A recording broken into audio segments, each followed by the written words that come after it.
Good morning, student of class 5. So we will continue in chapter 17, India Constitution, Fundamental Rights and Duties.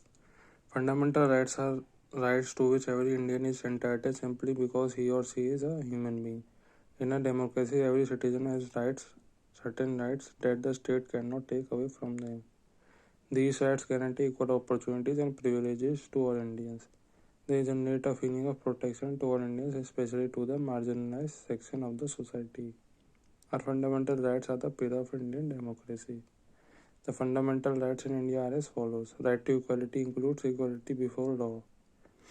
No one can be discriminated on grounds of religion, race, caste, gender, or place of birth. And equality of opportunity in matters of employment. The weaker section of the society are protected by certain laws. For example, reservation of seats in schools and colleges and in government jobs. The practice of untouchability has been made punishable by law.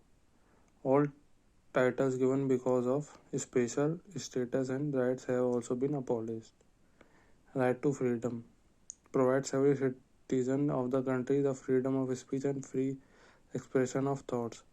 People can assemble peacefully without any arms. They can settle in any part of the country and practice any trade of their choice. Freedom does not give absolute freedom.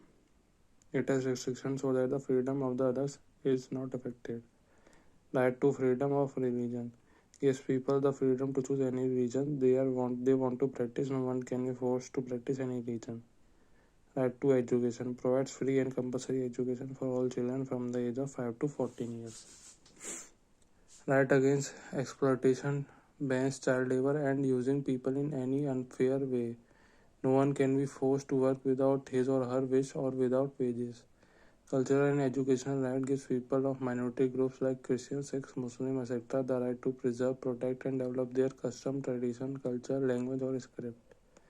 It protects the interest of the minorities and the right to set up their educational institution. Right to constitutional remedies provides the right to ask for justice in a court of law if a citizen feels that his or her fundamental rights have been violated. However, it is to be noted that fundamental rights can be suspended in times of emergency. Every citizen has the right to protest against a government action if they feel it is wrong.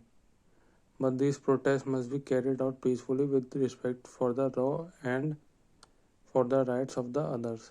Thank you.